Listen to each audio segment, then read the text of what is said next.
Buenas tardes, jóvenes, a todos.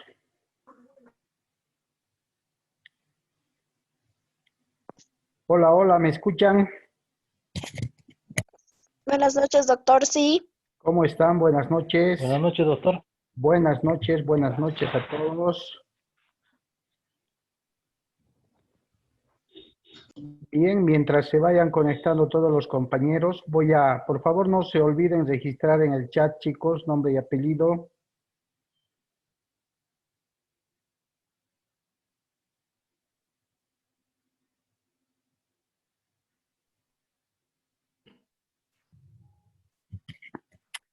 Bien, esperemos el día de hoy no tener ningún percance con la señal. Creo que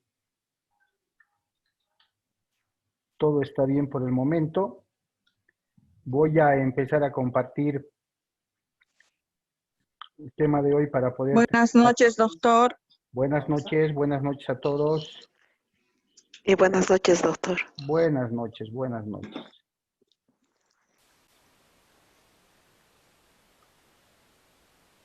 Buenas noches a todos. ¿Cómo han estado? ¿Bien? Sí, doctor. ¿Usted? Bien, bien, gracias a Dios, todavía bien.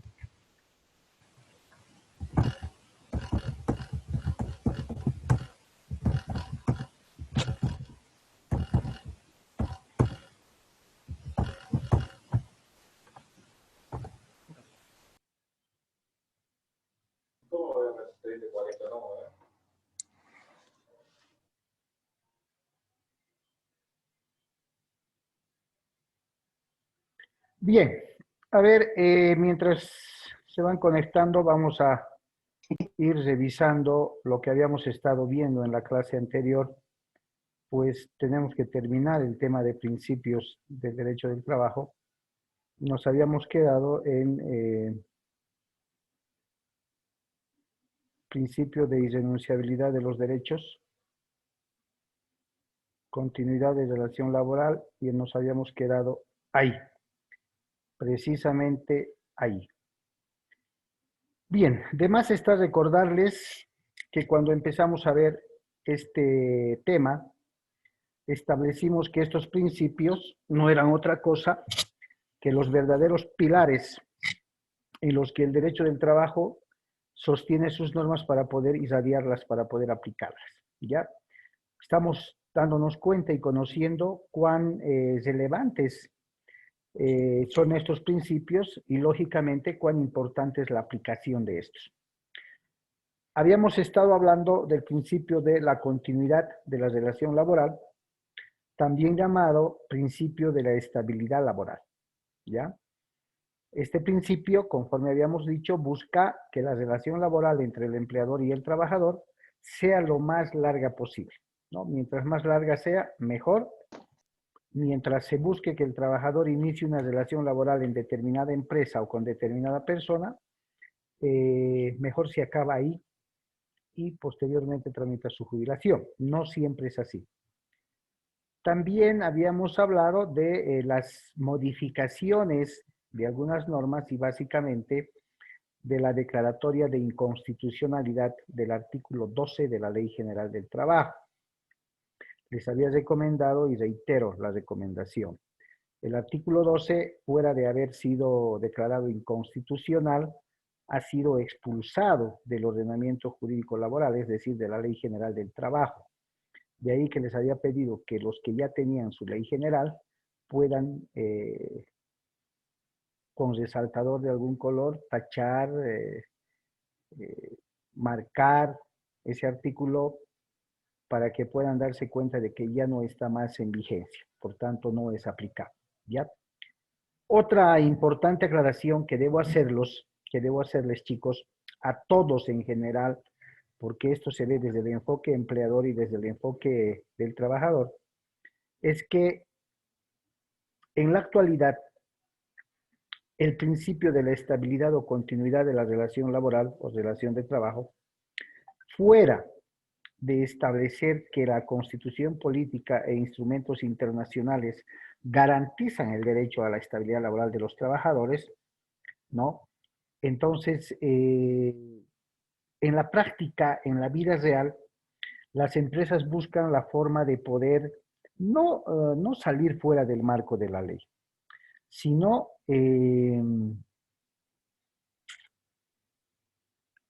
simplemente ver la forma de adecuar la situación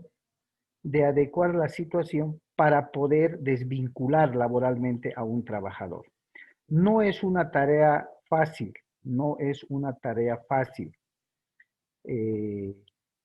Resulta que fuera de este principio existe, les decía, el Decreto Supremo 28699 del año 2006, llamado el Decreto Supremo de la Estabilidad Laboral.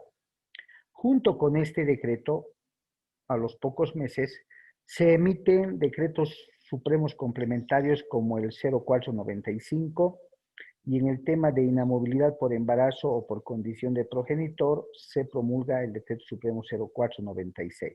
¿Ya? ¿A dónde quiero llegar?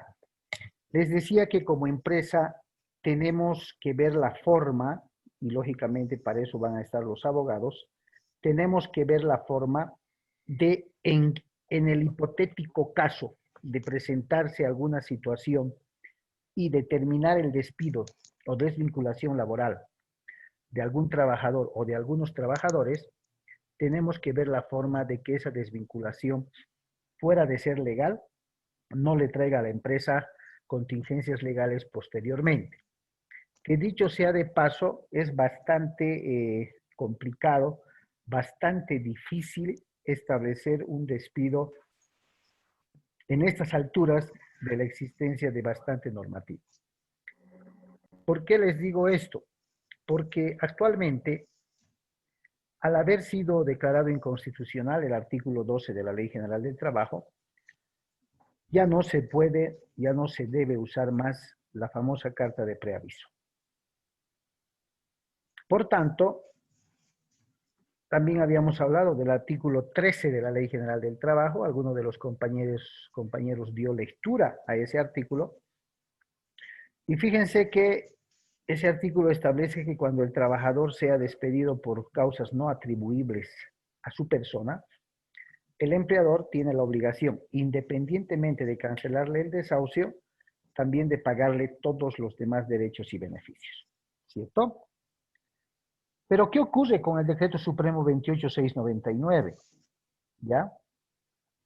Ocurre que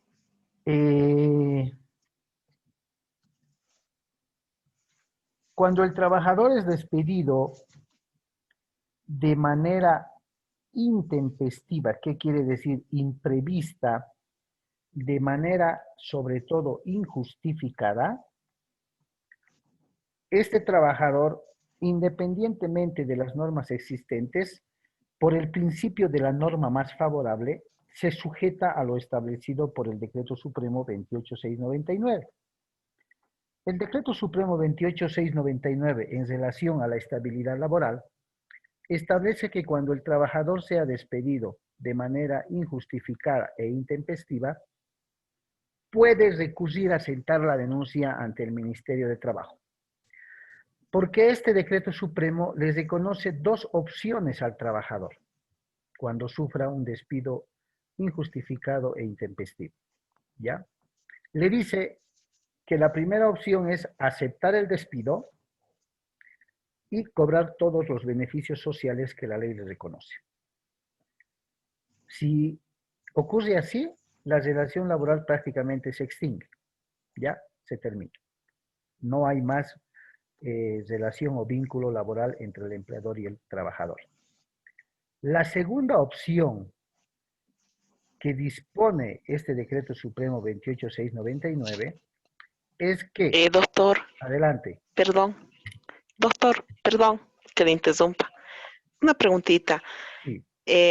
Cuando un servidor público no puede recurrir a eso, doctor, como usted dice, A ver, no podemos, o sea, no tenemos. Nos dan nuestro memorando y después hasta ahí nomás. A ver, la anterior clase habíamos hablado de que en el próximo tema justamente está el ámbito de aplicación de la Ley General del Trabajo íbamos a hacer la clara diferenciación de qué sectores laborales están bajo el régimen o la Sí. protección de la Ley General del Trabajo y qué sectores laborales no lo están. Habíamos hablado de los funcionarios o servidores públicos, ¿cierto? Habíamos hablado de la Ley Sí, doctor. 2027, ¿ya? Lo que ahorita estamos haciendo es conocer los principios establecidos en la Constitución Política del Estado, la Ley General del Trabajo y normas anexas. Cuando lleguemos al tema del ámbito de aplicación de la Ley General del Trabajo, vamos a establecer con precisión, reitero, qué sectores están bajo la Ley General, qué sectores están bajo la Ley 2027 de la Función Pública, aditamentado de la Ley 1178, qué sectores están bajo la Ley 3131, bajo el Estatuto de Trabajador de Salud y demás normas conexas, ¿ya? Ahorita estamos conociendo los principios del derecho del trabajo. Vamos a ver en el próximo tema cuál es el ámbito y el Doctor, alcance de su aplicación. ¿Listo? ya, pero se escucha. Bueno, ya, sí, ¿Listo? doctor. Ya. Pero Doctor, se tengo le muchas escucha dudas. entrecortado. Esperaré llegar No me ahí digan que donde otra vez dice. estamos Gracias. con el problema del volumen. No se escucha bien. Sí, doctor, A está ver, entrecortado. los demás me dicen que está perfecto, entonces mi señal, a ver, mi señal está perfecta. Sí, perfecto, no me escucho bien. Sí, sí, está Escucha bien perfecto. todo. A ver, revisen por favor, chicas, su señal. Bien, continuemos. Me reportan si Doctor, gusta. Adelante. doctor, perdón que le interrumpa. No, no. Ahora, este tipo de la pandemia, Sí, he visto que algunas empresas privadas están obligando, por ejemplo, el caso de una señora que conozco, ella tiene ahorita 56 años ya. y supuestamente se pueden jubilar hasta los 58, pero en el caso de las mujeres, por cada hijo, hasta 3 un máximo, puede jubilarse antes, ¿no ve? Así es, con la nueva ley de la ley de pensiones, con la nueva ley de pensiones. Ahora su trabajo le han dicho, es preferible que presentes tu renuncia o si no, te vamos a mediante, ahí creo que ahora le pueden obligar a que se jubile antes. Ya. A ver, si bien vamos a ver ese tema más adelante, para que no quede desfasada la pregunta, y hay que distinguir dos situaciones. Lo que estamos viendo en este momento son normas de orden público, es decir, de cumplimiento obligatorio. A raíz de la cuarentena declarada como resultado de la pandemia por el COVID-19, el nivel central de Estado ha emitido decretos supremos como el Decreto Supremo 4196, 4199, el 4200. Derivados de esos decretos supremos, el Ministerio de Trabajo ha emitido comunicados, así, ese denominativo le ha puesto. Y básicamente estos comunicados lo que establecen es, primero, no se puede despedir. Segundo, no puede haber rebaja salarial, aún se haya decretado en los primeros días de la pandemia reducción del horario laboral. Ustedes saben que las primeras medidas que se tomó cuando empezó todo esto fue reducir la jornada laboral a 6 horas. Sin embargo, el Ministerio de Trabajo explicó y dispuso mediante normativa que si bien ha habido una reducción de la jornada laboral en virtud de esta pandemia, no podía el empleador proceder a una rebaja salarial. Segundo, no tenía ningún derecho la parte empleadora de poder obligar a que cuando hubo la paralización de actividades vayan a tomar esto a cuenta de vacación, ¿cierto? Y últimamente, hace unas 2 o 3 semanas atrás, ustedes seguramente han podido advertir, se promulga la ley 1309. La ley 1309 refuerza todas las disposiciones emitidas por el Ministerio de Trabajo y establece que la estabilidad laboral en esta cuarentena se refuerza, es el refuerzo de la estabilidad laboral. Y dispone que las personas que hayan sido despedidas en cuarentena, ojo, que todavía estamos en cuarentena hasta el 31 de agosto, deben ser restituidos o reincorporados a su cargo. Eso por un lado. ¿En qué se basa toda esa normativa? En esta cuarentena coyuntura excepcional, precisamente en el principio de la estabilidad laboral y los demás otros derechos laborales que están en la Constitución, ¿no? Ahora bien, muchas empresas, evidentemente, y hay que ser pragmáticos en este tema, y sé que ustedes no me lo van a negar. Cuando se declara la cuarentena y se determina la paralización de actividades públicas y privadas, se ordena que el empleador debe pagar de manera normal los salarios. Pongámonos en el lugar de la empresa. Si la empresa ha paralizado actividades, no ha habido actividades, no ha generado producto, no ha generado liquidez, la pregunta es ¿de dónde pago los salarios? Y no solamente son los salarios, ¿cierto? Porque el momento que yo pague como empresa los salarios, fuera de pagar la carga social como aportes a la AFP, que es parte del dinero del trabajador, debo pagar el aporte patronal. Eso le corresponde a la empresa a las prestaciones de corto plazo, es decir, al seguro de salud. La Confederación de Empresarios en su momento, y quizás han escuchado ustedes, han hecho los reclamos y representaciones pertinentes a este respecto, bajo una lógica muy simple. Si no he trabajado, si no he abierto, no he atendido, no he vendido, no he producido, no he fabricado, no tengo ingreso económico. Y si no tengo ingreso económico, pues no tengo dinero para pagar por meses trabajados. Desde el punto de vista legal, si ustedes revisan la Ley General del Trabajo a partir del artículo 33 adelante, van a encontrar el establecimiento de lo que es la jornada laboral, pero también el tema de la remuneración o el pago de salario. ¿Qué dispone la Ley General del Trabajo en relación a estos dos conceptos? Día trabajado, día pagado, ¿cierto? Así dispone. Si nos sujetamos literalmente a lo que dispone la ley, no tendría que pagarse el sueldo a los trabajadores por los días que se ha decretado la paralización de actividad. Sin embargo, bajo el principio de la norma más favorable y la condición más beneficiosa, se aplica que el caso de fuerza mayor denominado COVID-19 no es atribuible ni al trabajador ni al empleador, ¿cierto? Porque ninguno de los dos tiene responsabilidad en relación a este tema. Pues es una situación excepcional, es una coyuntura de fuerza mayor, ¿cierto? Entonces, ni trabajador ni empleador no tienen responsabilidades.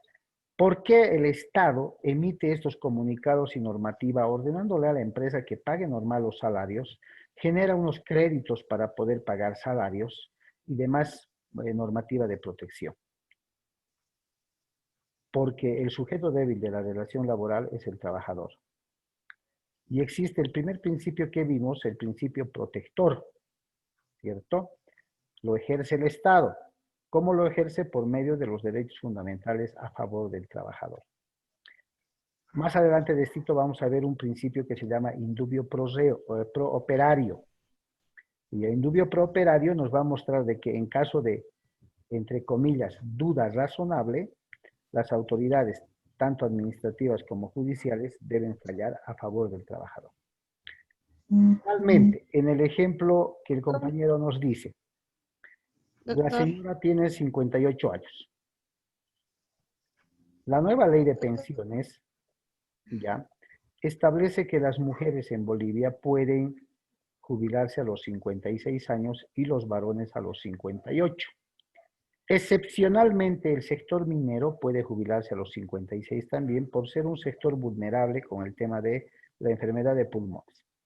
Es verdad que con la nueva ley de pensiones las mujeres pueden jubilarse hasta el tercer hijo con un año de reducción, lo que quiere decir que la señora podría jubilarse a los 53 años si tuviera también cumplidos los otros requisitos que exigen las AFPs o la gestora integral de pensiones para poder acogerse a la jubilación.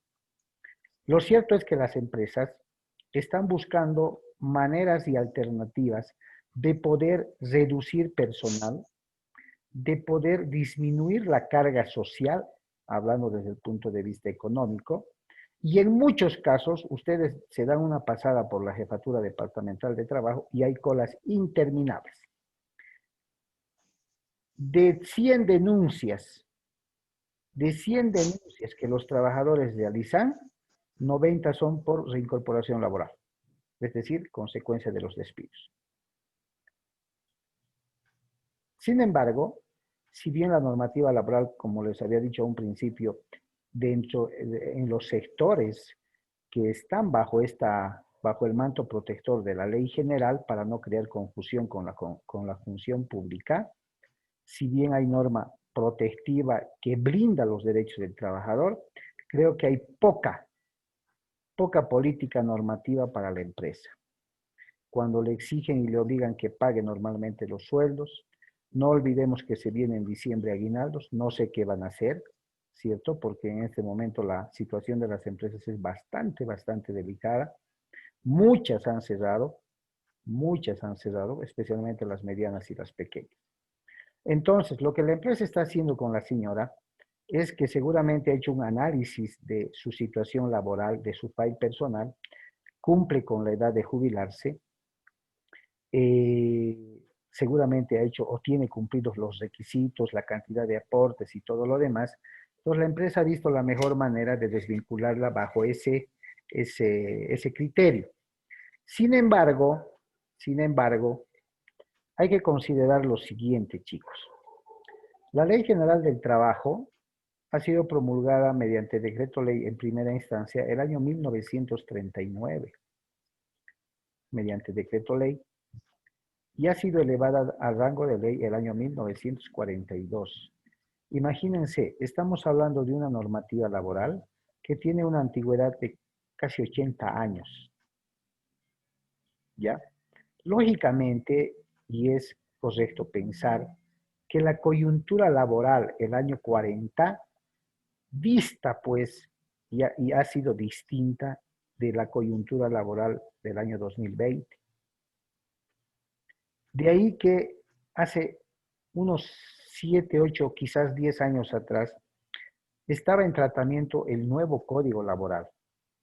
Y de un momento a otro no se promulgó hasta el día de hoy. Porque existe la necesidad de actualizar la normativa laboral. Fíjense ustedes que de pronto trabajan, seguramente, viven la coyuntura actual en un plano de trabajador perfecto. Desde el punto de vista del trabajador, si se suspenden las actividades por disposición nacional, no problema, yo sigo ganando mi sueldo. En las entidades públicas no hay mucho problema, porque trabaja con un POA. Los salarios y demás gastos están garantizados porque han sido aprobados para la presente gestión. El problema se presenta en el sector privado, ¿cierto? Las empresas privadas no reciben un sustento, un respaldo gubernamental en el tema económico. Generan su propio dinero en virtud de las actividades comerciales o industriales que realizan. Entonces es un problema muy delicado cuando uno se pone en la camiseta de la empresa y en la camiseta del trabajador. Reitero, si yo soy trabajador dependiente, no me hago ningún problema. La ley ha dispuesto que me deben pagar y me deben pagar. Créanme, chicos, y con mucha confianza y certeza les digo, muchas empresas han negociado con sus trabajadores los sueldos del mes de abril, mayo, junio, julio, bajo el concepto de que no hay dinero para pagar y si el Estado me va a obligar a pagar un concepto que no he generado para poder cumplir, prefiero cerrar. Esa ha sido la postura de los empresarios. Entonces, los trabajadores, viendo el peligro del cierre de su fuente laboral y en muchos casos la única fuente de sustento económico para sus familias, también han aportado de su parte un granito de arena y han acordado con sus empleadores, no le voy a llamar una rebaja salarial, pero han acordado una alternativa salarial para poder ayudar a la empresa a volver a levantarse. Porque eso, lógicamente, y así lo han entendido ellos, les genera una certidumbre de tener una fuente de trabajo y continuar llevando el pan del día a su casa.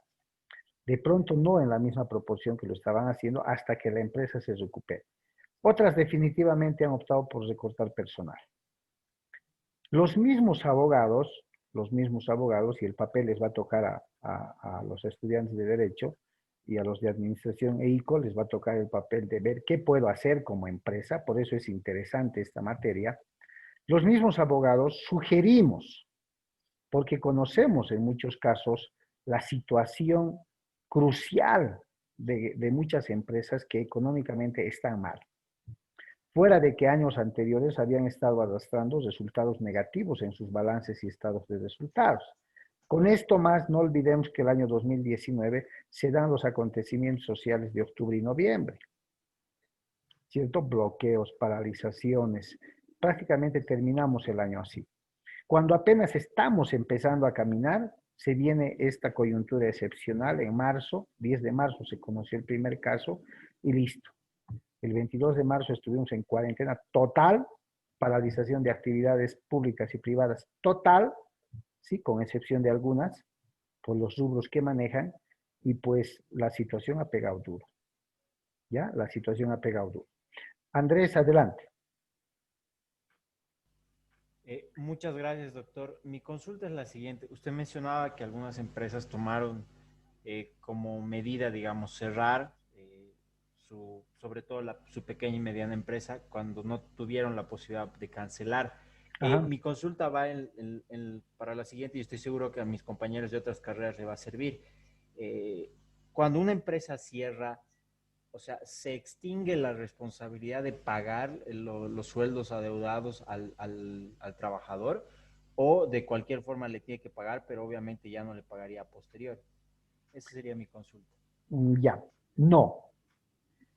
El hecho de presentarse el cierre de una empresa, la disolución de la sociedad o un paso mucho más crucial como la quiebra, de ninguna manera extingue la obligación social de la empresa de cumplir con todos los derechos de los trabajadores.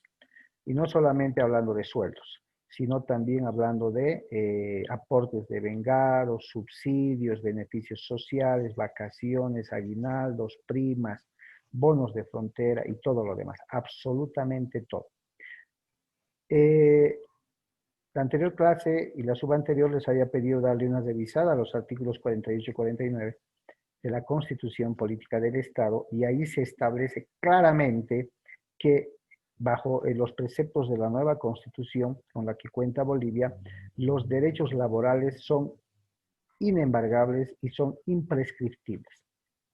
Tienen y gozan del privilegio y preferencia de pago, incluso frente a las obligaciones que la empresa tuviera con el Estado. Es decir, resulta que una empresa va a cerrar o ha cerrado o ha quebrado y le debía al Estado, al fisco, a impuestos millones de bolivianos. Pero también existe la obligación de los beneficios sociales y cualquier otro concepto de vengado a los trabajadores. El Estado no es menos importante como sujeto de derecho público y privado tampoco. Pero los derechos de los trabajadores son preceptos constitucionales y además protegidos y blindados por instrumentos y tratados internacionales en materia de derechos humanos. Por tanto, entre el Estado y los derechos del trabajador, se privilegia pagar los derechos del trabajador y después lo del Estado. Por tanto, de ninguna manera el cierre, liquidación, disolución, transformación o quiebra de alguna empresa o de un empleador que tuviera una empresa unipersonal no significa que los derechos de los trabajadores se extinguen o se pierden. Habrá los procesos judiciales correspondientes para que este trabajador pueda recurrir a ellos y hacer valer sus derechos, y entre tarde y temprano pues va a cobrar sus beneficios sociales. ¿Listo? Gracias, doctor. Ya. ¿Alguien más para continuar? Bien. Entonces, les decía que el Decreto Supremo 28699 en el tema de estabilidad laboral, independientemente de todas las demás normas protectoras a los trabajadores, le da dos opciones al trabajador. La primera, dijimos, es aceptar el despido y cobrar sus beneficios sociales. La segunda opción es no cobrar sus beneficios sociales, rechazar el despido injustificado y solicitar su reincorporación laboral. Una opción cierra la puerta de la otra. ¿Qué quiero decir? Si yo, trabajador, he recibido mi memo de agradecimiento de servicios o de despido y cobro mis beneficios sociales, me he cerrado la puerta de solicitar mi reincorporación laboral. Para optar por la reincorporación laboral en base a la estabilidad laboral, no debo cobrar los beneficios sociales. ¿Sí? Debo persistir y perseverar en que se me reincorpore a mi fuente laboral. ¿Estamos? Lo vamos a ir viendo en cada tema porque su aplicación es integral. El principio de la primacía de la realidad. A ver, tengo en este momento 76 participantes y dudo mucho que entre los 76 no haya alguien que no conozca o haya visto alguna vez el juego del cacho. Todos hemos visto alguna vez, de pronto lo hemos jugado en casa, en una reunión o lo que sea. Hay un lema bastante familiar, bastante común que se utiliza en cacho. ¿Quién podría decir? Lo que se ve se anota, doctor. Exactamente. Ojo que está prohibido contestarme pero en el examen así, ¿cierto?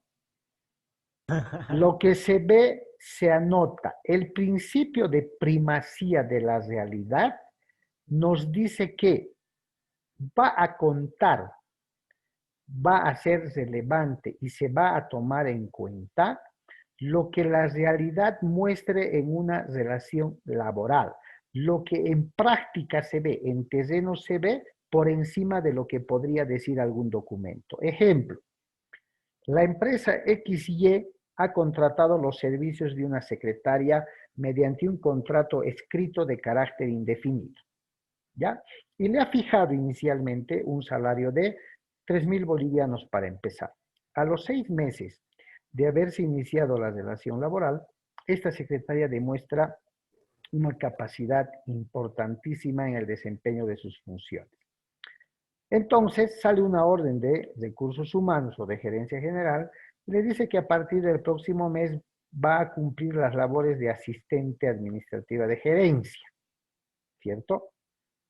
Pero no dice que le están subiendo el sueldo y le están cambiando el cargo. Simplemente dice que a partir del primer día del próximo mes usted deberá cumplir las funciones de asistente administrativa de gerencia general, augurándole éxito en sus nuevas funciones, ¿cierto?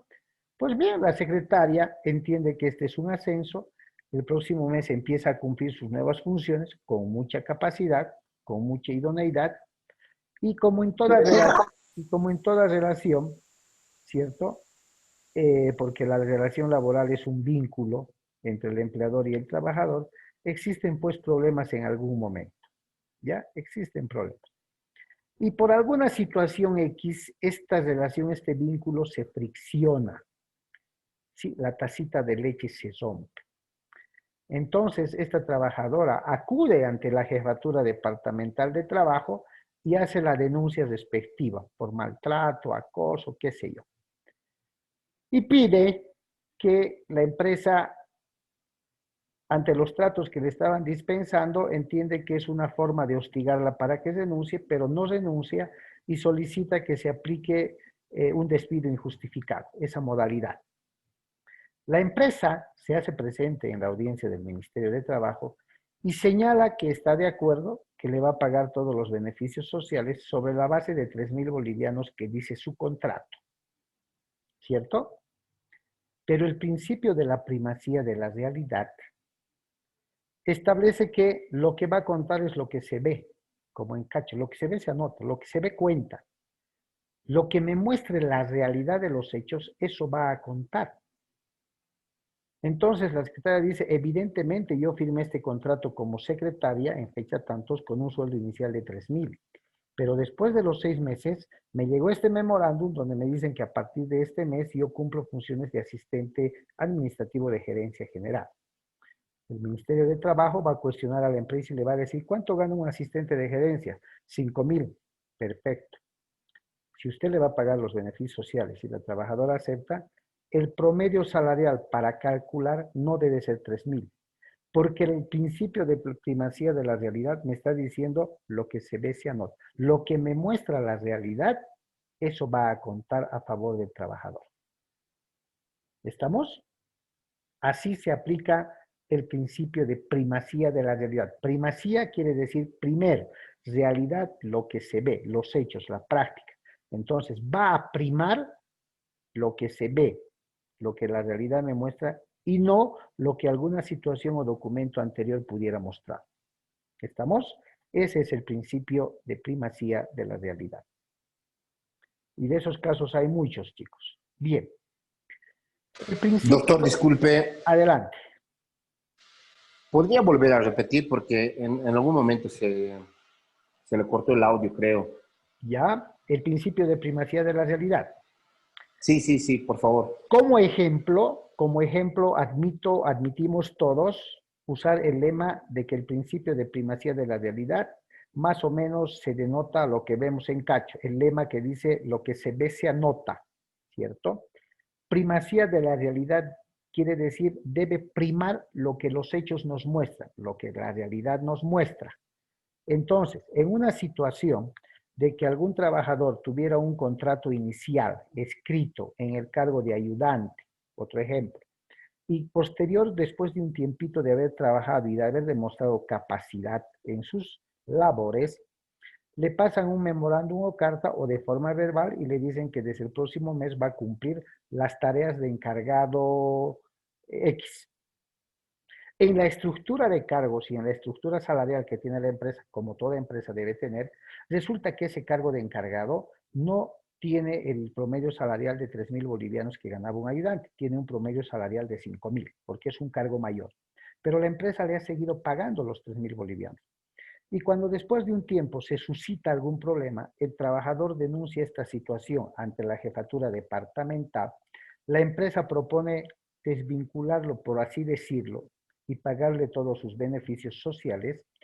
Por el principio de primacía de la realidad, no se le va a calcular esos beneficios con el sueldo de 3.000 que ganaba a momento de ingresar, sino con el sueldo que le corresponde al cargo de encargado, porque si bien no le cambiaron el contrato, al haberlo ascendido, su situación salarial también debió ser ajustada. ¿En base a qué principio? En base al principio de primacía de la realidad.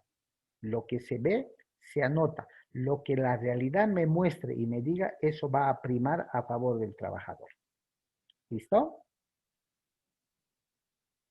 Está bien, doctor, gracias. Listo. Chicos, estamos a 1 minuto de terminar la primera sesión. Por favor, permítanme cortar acá la grabación y en segundos les paso el link al grupo de WhatsApp, no más. ¿Listo? Y se vuelven a conectar, por favor. Bien, doctor, gracias. Listo, chicos. Gracias, doctor.